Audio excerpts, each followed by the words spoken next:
착한 빵집 아저씨 이야기가 있습니다. 어느 작은 마을에 빵집이 있었어요. 착한 마음을 가진 이 빵집 주인은 마을에 사는 가난한 아이들에게 매일 맛있는 빵을 나누어 주었습니다. 아침에 만든 빵을 바구니에 담아 문 앞에 걸어두면 한 덩어리씩 가져가는 거죠. 그때마다 아이들이 몰려와서 큰 빵을 먼저 집어가려고 경쟁을 했습니다. 그런데 아이 중 한 아이는 언제나 끝까지 기다렸다가 마지막 남은 가장 작은 빵을 가지고 가면서 아저씨 고맙습니다 라는 인사를 잊지 않았습니다. 이날도 어김없이 그 아이는 마지막 빵을 들고 집으로 향했어요. 그리고 어머니와 함께 빵을 나눠 먹기 위해 빵을 쪼갰습니다. 그런데 놀랍게도 빵 안에는 예쁜 금반지가 들어있었어요. 아이와 엄마는 실수로 주인 아저씨가 잃어버린 것으로 생각했습니다. 그래서 아이는 다시 빵집으로 향했어요. 아저씨, 빵 속에 이 반지가 들어있었어요 라고 반지를 돌려드렸습니다. 그러자 빵집 주인이 입가에 웃음을 띠며 이렇게 얘기합니다. 그 반지는 이제 내 것이 아니라 내 것이란다. 제일 작은 빵 속에 넣어두고 선물로 주려고 했는데 이번에도 제일 작은 빵은 내 몫이었으니 이 반지도 내 것이란다. 이 이야기는 우리의 마음을 따뜻하게 합니다. 그런데 만약 실제 이런 일이 내 삶 속에 일어난다면, 내게 일어난다면 나는 어떻게 할까요? 내가 정말 가난해서 매일 빵을 얻어야지 먹고 살 수 있는 형편이라면 나는 빵집 아저씨에게 금반지를 돌려줄 수 있었을까요? 아니 더 나아가서 부모인 내가 정말 가난해서 내 아이가 그 빵을 얻어오지 못하면 가족이 한 끼를 해결할 수 없다면 과연 나는 아이에게 그 반지를 빵집 아저씨에게 돌려주라 라고 시킬 수 있었을까요? 우리 말에 사흘 굶어 도둑질 아니하려고 없다 라는 말이 있죠. 아무리 착한 사람도 궁핍하고 어려우면 못할 짓을 하게 된다라는 그러한 의미예요. 소설 레미제라블은 프랑스어죠. 불쌍한 사람들, 비참한 사람들이라는 뜻을 가지고 있습니다. 소설의 주인공 장발장은 굶고 있는 어린 7명의 조카를 생각해서 빵을 훔쳤다가 5년형을 선고받아요. 이후 감옥에서 조카들 생각에 결국 몇 번 탈옥을 시도했다가 19년을 감옥에서 살게 됩니다. 소설의 제목 레미제라블처럼 사람이 배고프고 비참한 처지에 놓이면 많은 사람이 빵 한 조각을 위해 도둑질을 하게 되죠. 윤리나 도덕이 중요하지 않아서가 아닙니다. 본능적으로 배고픔이 윤리나 도덕보다 앞서기 때문입니다. 그렇기 때문에 가난한 사람일수록 금반지를 돌려주는 건 어려운 일이에요. 금반지를 돌려준 그 아이도 대견하지만 제가 생각할 때 더 대단한 건 그 어머니인 거예요. 여측이심 화장실 갈 때와 화장실 나올 때 사람의 마음이 다른데 그 어머니는 빵집 아저씨의 그 은혜를 잊지 않았습니다. 어머니가 정직하고 은혜를 아는 사람이었기에 아이도 정직하고 예의 바른 아이로 성장했던 것이죠. 바른 어머니 밑에서 바른 아이가 자랍니다.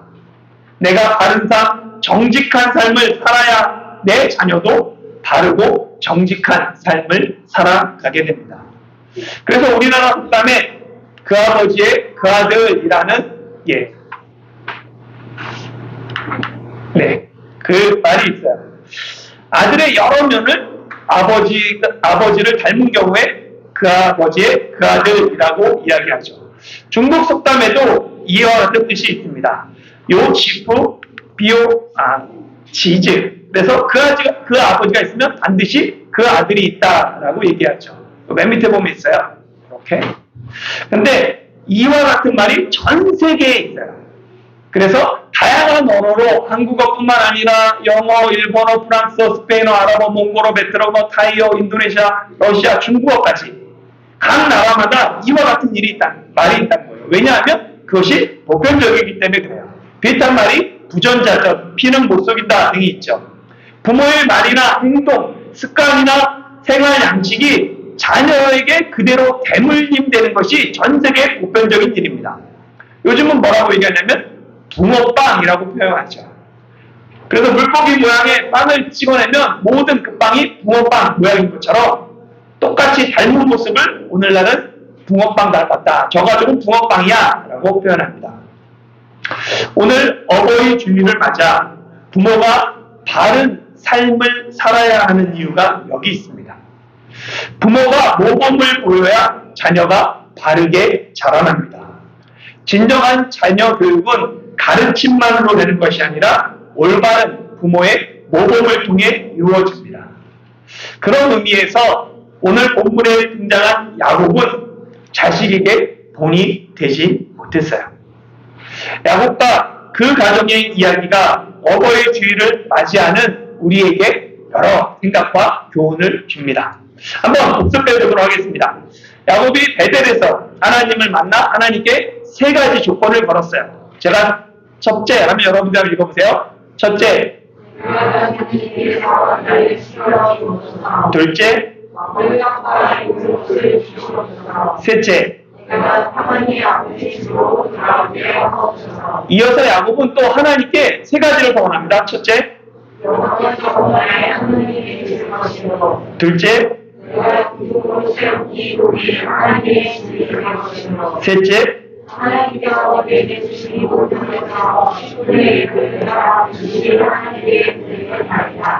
예, 우리가 지난주에 살펴본 것처럼 야곱의 서원에 대한 응답이 창세기 33장 18절이었어요. 야곱이 닷당 아람에서 평안히 가나안 땅 세겜 성읍에 이르렀다라고 지난주에 살펴봤죠. 하나님이 야곱을 지키시고 그에게 먹을 것을 주시고 입힐 것을 주시고 평안히 가나안 땅에 돌아오게 하셨습니다. 야곱의 그 모든 요구사항을 하나님께서 신실하게 이루어 주셨어요. 그러면 이제 야곱이 하나님 앞에 그 서원을 지킬 차례입니다. 그런데 야곱은 하나님의 은혜로 평안히 돌아왔음에도 불구하고 그 서원을 까마득히 잊어버립니다. 처음 세겜 땅에 도착한 야곱은 그곳에 제단을 쌓고 이스라엘의 하나님의 이름을 부르며 하나님께 예배를 드렸어요. 그러나 이후 야곱은 세겜 땅에 살면서 점점 세상에 물들어갑니다. 마치 아브라함의 조카 롯이 소돔과 고모라에 살면서 날마다 그들의 불법한 행실을 보고 들음으로 점점 그들을 닮아가는 것처럼 점점 하나님을 잃어버린 것처럼 야곱 역시 세겜에서 동화되어 갔습니다. 세겜에 도착해서 하나님의 배 제단을 쌓고 나의 하나님을 불렀던 그 야곱이 어느 순간 믿음을 잃어버렸어요. 창세기 33장과 34장 사이에 우리가 알지 못하는 무슨 특별한 일이 일어났던 것이 아닙니다. 야곱은 계속해서 세겜 성읍 앞에 살았어요. 장막을 치며 그곳에서 목축을 했죠. 그리고 필요할 때마다 성읍 사람들과 교류하고 교제했습니다. 이건 매우 자연스러운 현상이죠. 필요한 물건이 있으면 서로 매매하며 그들의 문화를 배우고 그들의 풍습을 존중하며 그렇게 야곱과 그 가정은 10년 동안 세겜 땅에 살았습니다. 특별한 일 없이 하루하루 보내면서 야곱과 그 가족은 점차 영적 생명력을 잃어갔습니다. 가나안의 농경 문화에 물들면서 그들은 어느 순간에 그 땅의 신들, 우상을 섬기고 여호와의 신앙에서 점차 멀어졌죠. 당연히 베델에서의 야곱의 서원은 까마득한 먼 옛 이야기가 되었습니다. 그 결과 야곱은 서원과 너무나도 다른 삶을 살고 있었습니다.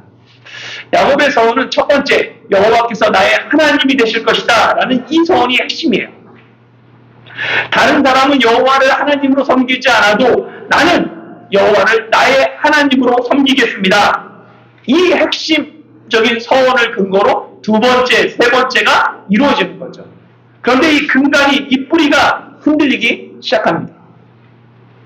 야곱은 한 가문의 족장이에요. 당시 족장에게는 독특한 권한이 있습니다. 가족을 다스리는 왕과 같은 권세를 족장이 가지고 있어요. 족장은 자녀를 축복하는 제사장의 권한도 족장이 가지고 있습니다. 자녀의 미래를 예언하는 선지자의 특권까지 모두 족장이 가지고 있었어요. 그러니까 왕과 제사장과 선지자의 역할을 족장이 하는 거예요. 그래서 족장은 가족의 생사 여탈권까지를 쥐고 있었죠. 족장인 야곱이 서원을 지켜 여호와를 나의 하나님, 야곱의 하나님으로 삼았다면 당연히 그 가족, 그 자녀들, 그 집안은 다 여호와를 자기 하나님으로 삼은 가정이 됩니다. 그런데 창세기 34장은 야곱의 가정이 결코 여호와를 자기 하나님으로 삼지 않았음을 보여주고 있어요. 야곱의 가족 중 누구 하나도 하나님을 나의 하나님으로 삼은 사람이 없습니다. 야곱의 딸 디나는 가나안 문화를 사모해서 그들의 문화를 즐기기 위해 세겜성에 들어가고, 아버지는 딸이 성폭행 당했음에도 침묵하고, 아들들은 피해 복수를 위해 사람들을 속입니다. 34장 13절 말씀 한번 읽어볼까요? 시작. 야곱의 아들들이 세겜과 그의 아버지 하몰에게 속여 대답하였으니 이는 세겜이 그 누이 디나를 더럽혔습니다. 이 속여라는 말이 이전에도 기록되어 있어요. 찾아보니까 창세기 27장 35절에 이삭이 이르되 내 아우가 와서 속여 내 복을 빼앗았도다. 그러니까 야곱이 아버지를 속여서 형이 받아야 될 장자의 축복을 속여 빼앗았을 때 성경은 처음 이 단어를 사용해요. 아버지를 야곱이 속인 것처럼 야곱의 아들들이 하물과 세겜을 속입니다. 그뿐만 아니라 그 아버지 야곱까지 속이죠. 뿌린 대로 거둔다라는 그 진리가 야곱의 삶에서는 그대로 드러나요. 아버지를 속이고 형을 속였던 야곱이 외삼촌에게 가서 아내를 속임받죠. 바꿔치기 당해요. 이제는 아들들까지 자신을 속입니다. 야곱이 형을 무시하고 아버지를 무시했던 것처럼 야곱의 아들들이 아버지를 무시하고 이후 동생 요셉을 죽였다고 아버지를 또다시 속임으로 말미암아 야곱은 노년을 고통 속에서 살아가게 됩니다. 아무튼 이 야곱의 아들들은 디나를 세겜의 아내로 주어 서로 통용하자는 세겜과 하몰의 제안에 할례받지 않은 자들에게 누이를 줄 수 없다라고 거절하죠. 그러나 너희 남자들이 다 할례를 받으면 너희와 함께 거주하며 한 민족이 되겠다라고 그들을 속여 대답합니다. 이 말은 디나의 복수를 위한 오라버니들의 거짓말이었습니다. 야곱의 아들들은 복수하기 위한 수단으로 할례를 선택해요. 할례는 하나님이 아브라함에게 명령한 것으로 아브라함과 그 대대 후손 사이에 세우신 언약의 증표였습니다. 하나님께 선택받은 백성의 외적 증표가 할례였어요. 그래서 영원한 언약의 할례를 이 야곱의 아들들은 언약 밖에 있는 하나님을 모르는 이방 백성들에게 제안하고 있습니다. 이는 이방인들도 할례를 통해서 하나님의 백성이 되어야 한다, 그런 의미로 제안하는 게 아니에요.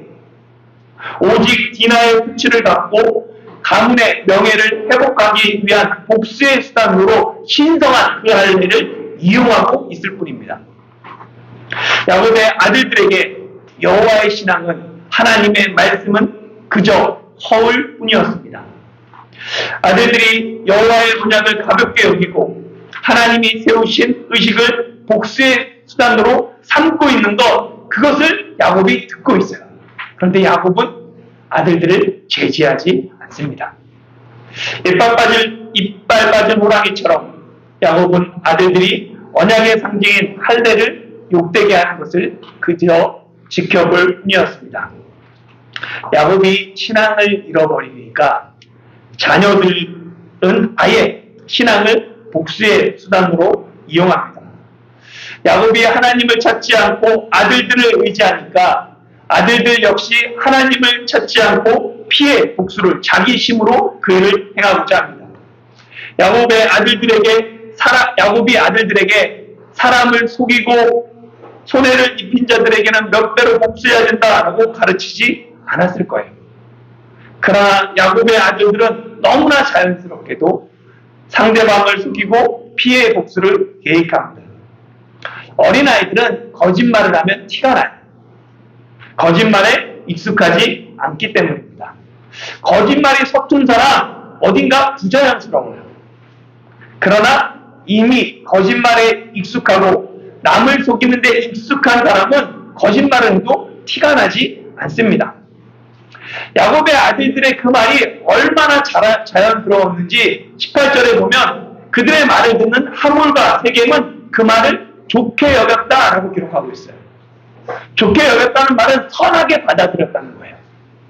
하몰과 세겜은 야곱의 아들들의 악한 의도를 눈치채지 못합니다. 도리어 그들의 제안을 선하게 받아들이죠. 하몰과 세겜은 세겜 성읍의 지도자들이에요. 세겜은 추장이죠. 족장이에요. 많은 사람을 대해야 됩니다. 그리고 사람 보는 눈이 정확하지 못하면 지도자가 될 수 없어요. 그런데도 이들은 야곱의 아들들의 속임을 간파하지 못합니다. 그만큼 야곱의 아들들에게는 사기꾼의 피가 흘렀기 때문에 그래요. 그 야곱의 아들들은 속임수에 익숙했습니다. 그들은 어렸을 때부터 보고 자란 것이 아버지가 남을 속이고 사기치는 것이었어요. 그래서 아들들은 하몰과 세겜을 쉽게 속입니다. 물론 이 세겜의 눈에 콩깍지가 씌인 것도 한몫을 했어요.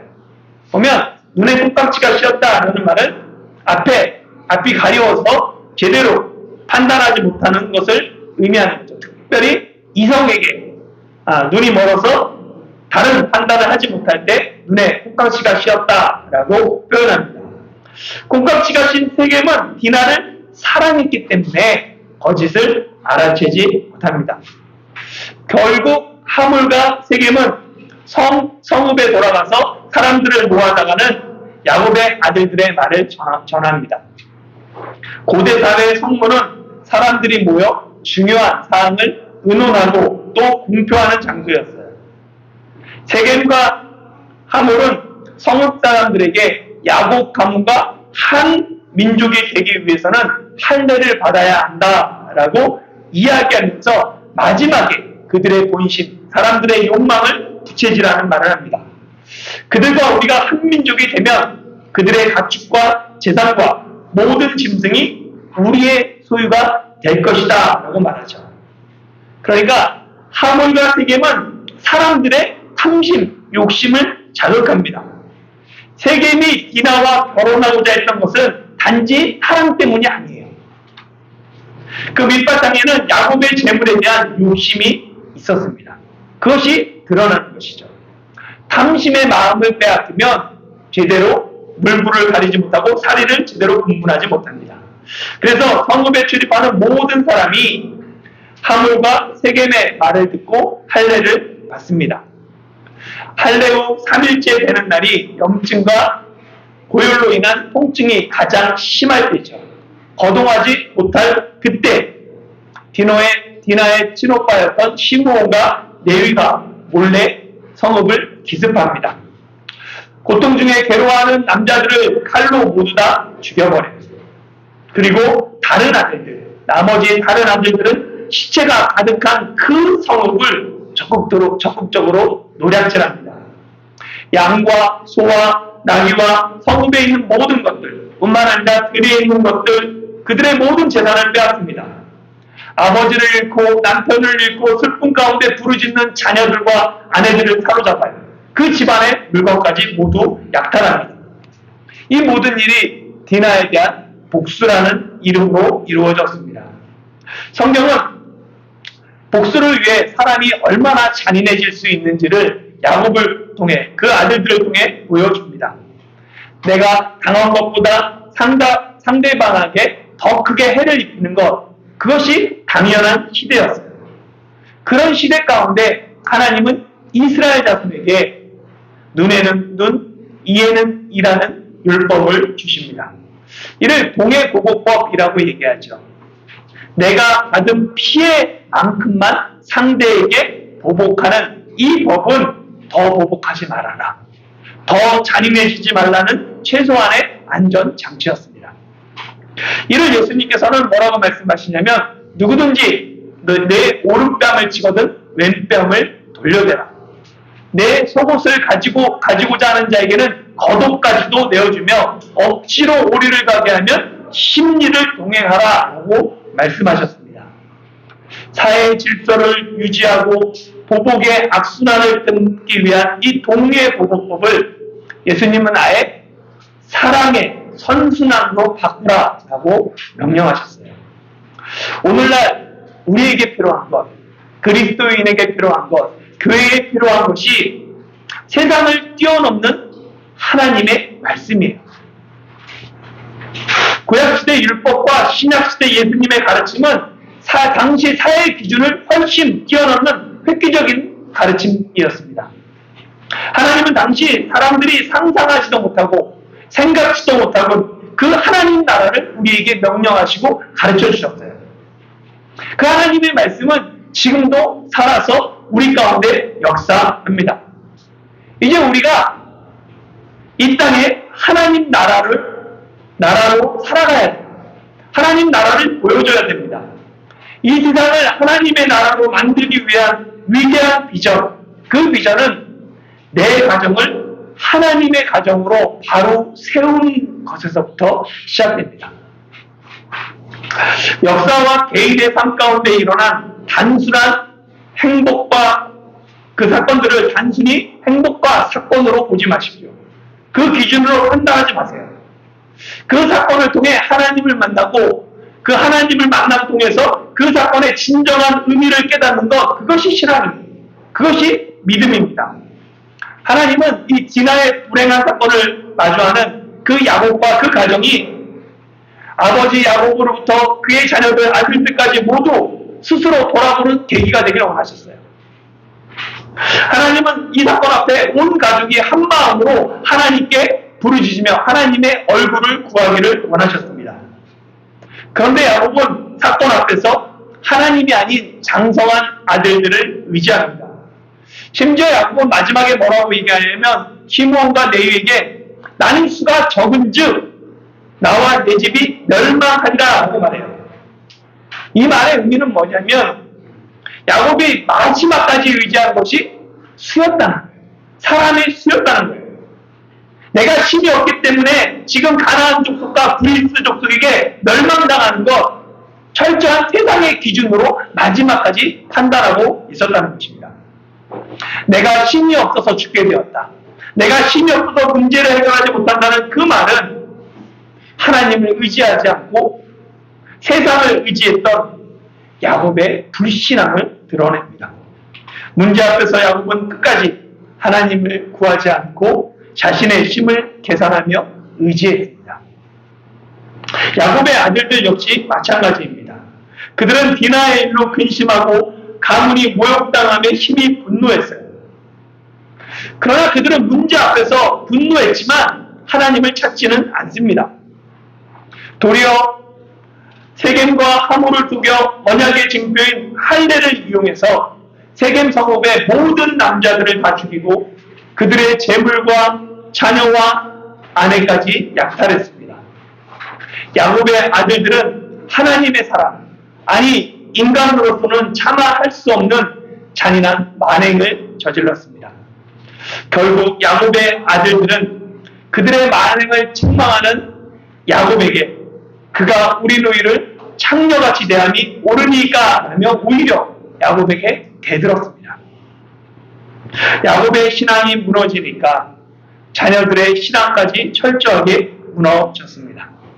야곱이 여호와를 나의 하나님으로 삼지 않으니까 자녀들도 여호와를 자신들의 하나님으로 삼지 않았습니다.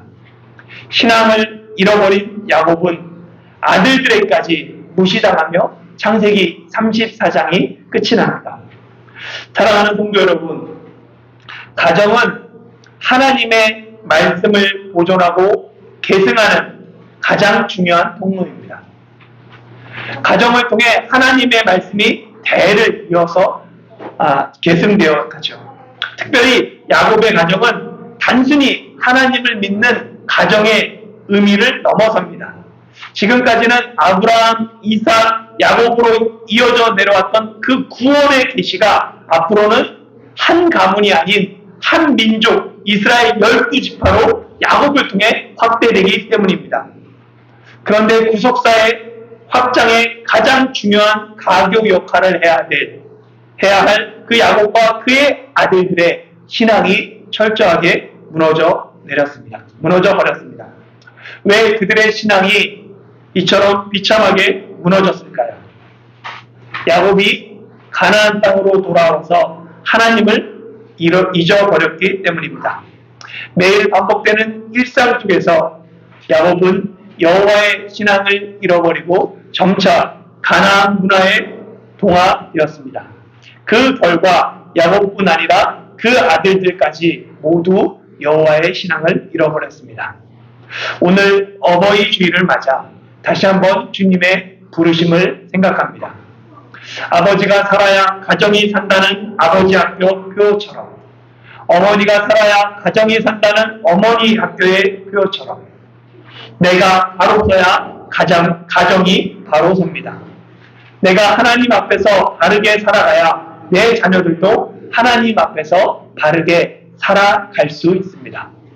무엇보다 먼저 여호와를 나의 하나님으로 삼는 믿음의 가정들이 되시기를 예수님의 이름으로 축원합니다.